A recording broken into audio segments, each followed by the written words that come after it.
Hi, I'm Charlotte Church and you're watching Entertainment Focus. How are you today, Charlotte?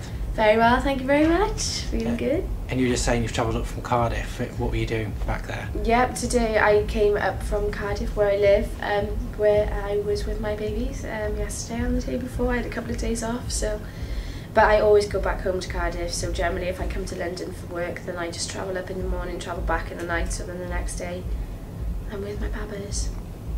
So you're in London, you're promoting a new album, Back to Scratch. Tell us a bit about it. Okay, so yeah, I've got a new album, Back to Scratch, which is out on the 25th of October. And yeah, I'm kind of doing the rounds promoting it. It's pretty different to anything that I've done before, but I think it's much more me than anything I've ever done before, which is a bit revealing, which I hope people will like, because it's quite different. And I had great success when I did the classical stuff, and then I had a reasonable amount of success when I did the pop stuff as well. So, but I kind of have to stay true to myself and the music that I want to do. So this is kind of different. It's probably a little more. I wrote and co-wrote most of the tracks on the album. So yeah, musically it's kind of hard to put into a genre, I think, but it has kind of it's a little reminiscent of some of the classical stuff in terms of some of the vocals, because I use quite a lot of my range in the songs. There's some luscious string lines. It's quite folky in places, quite rocky in places, quite poppy in places, but yeah, so that's it. Have you been quite nervous coming back with something that is quite different from what you've done before? I wasn't nervous about coming back, because I really believe in the songs that I've done, and you know, I really believe in what I've done basically in the album that I've made, and I think there's some really corking songs on there, really well produced, hopefully well sang. So I am nervous for the fact that there's no record company involved. It's all on my own record label, so it's all my own resources that have gone into making it, etc. So that's slightly nerve-wracking, when, you know, it's not just you and your heart and soul on an album, but it's kind of a lot of money as well, a lot of your own money, so that's kind of a bit scary. But it's kind of, if you really want true control and to really be creative and allowed to be that, then it's kind of the only way to do it, unless you have a really sensitive record company who's going to completely allow you to blossom and form as an artist in your own time. And yeah, which is rare nowadays, because, you know, they're a company, it's a capitalist world, you've got to keep churning things out. And would you say that was the biggest motivation behind doing this all yourself, is that so you do have 100% control and you can do exactly what you want to do? Yeah, pretty much. That kind of was why I went down this route. Yeah, I just wanted, I mean, like I said, I can't really generalise the whole shebang, but I've heard a lot of stories from other artists and stuff that their record company, they literally, the A&R men, which is like the artist and repertoire, will literally sit in with them on writing sessions, and they're even moulding how the writing's being done, which is not how you are going to become a unique and original and different performer or artist or songwriter.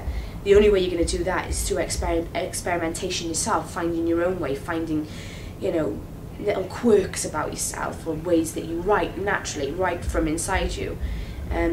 If you've got a suit sitting in with you who knows what's working in the current market and wants to put a little bit of that in, then it's just going to kind of come out as commercial as all the kind of the rest of the mainstream stuff. So I think it's amazing that people like Mumford & Sons have broken through, who have probably been gigging for years and years and years doing their thing, but suddenly they get one song in a moment, and that's great, they push through and they make it into the mainstream.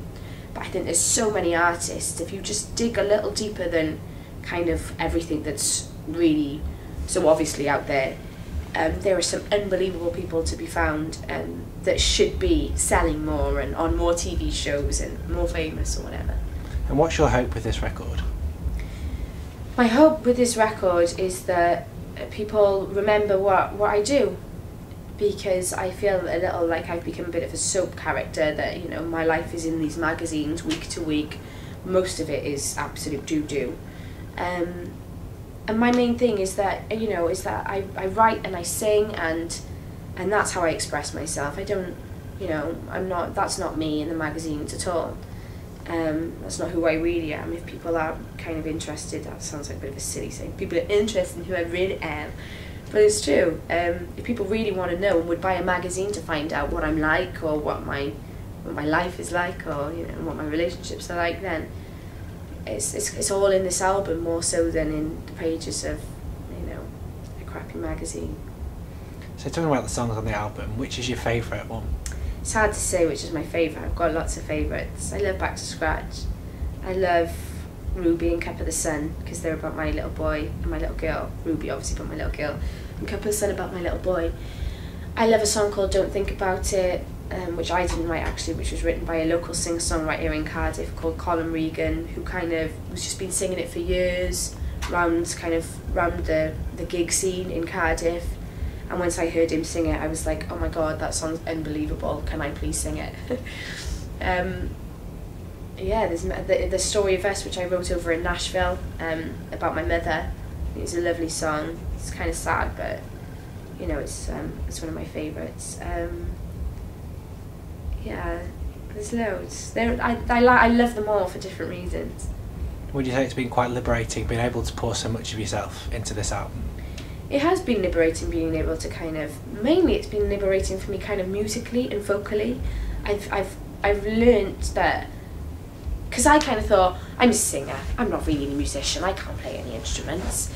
But I think it's kind of taught me that I have got a good innate musical sense of what to do and where to take it and which instruments to place on certain tracks. So I've learnt that I'm a much better musician than I thought I was, which has then spurred me on to I'm going to learn to play the guitar, and hopefully that'll go well for me. I've learnt that, and it was also amazing being able to kind of write for my voice, because I had all the classical training when I was younger. Then my voice is quite rangy, it's quite low, and it's also really high, reminiscent from the classical days. So it was amazing being able to kind of write for my range as well. So yeah, it's been really liberating, and I'm just super lucky that I'm in a position where I can do that. I'm sure if I hadn't have had success from a young age, I would have been back on all of the X Factors, this, that, the other, the same as a lot of other aspiring singers. So I count myself as really lucky that I'm in a position to be able to do this. So when are we going to see you playing some live dates? We saw you at the album launch and we were there for that, and that was a really great show. When can we actually see you on a tour? Have you got any plans? I'm hoping to start a tour late November, early December. It would be kind of preliminary, just to kind of test the waters, because I don't really know who my audience is anymore. It's changed from so many things, from kind of the TV show that I did, to the judging thing on BBC with Dorothy, to my classical albums, to my pop album.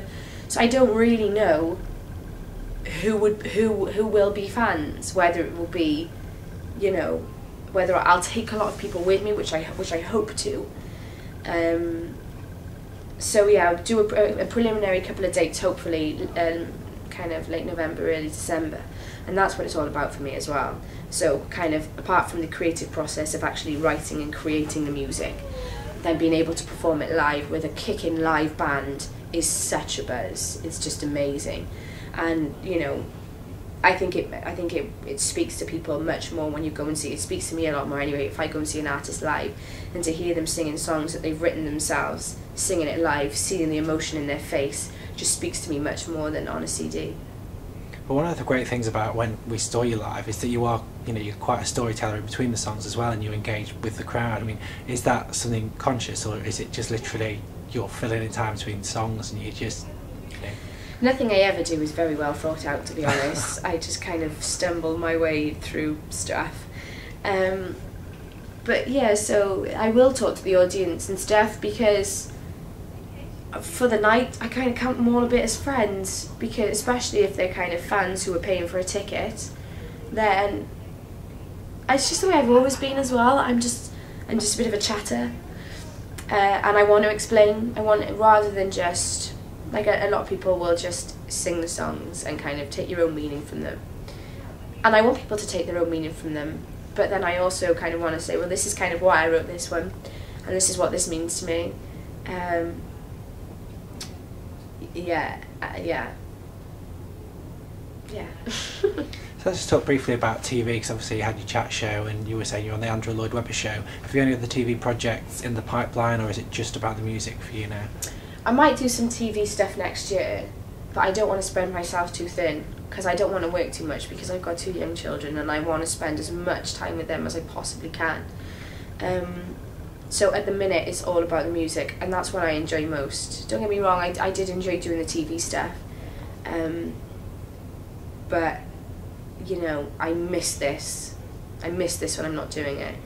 I miss performing live, and I miss making albums. And so maybe sometime next year, if I've got a bit of downtime after this album before I make another, then I might do some TV stuff, but it's all about the music for the minute.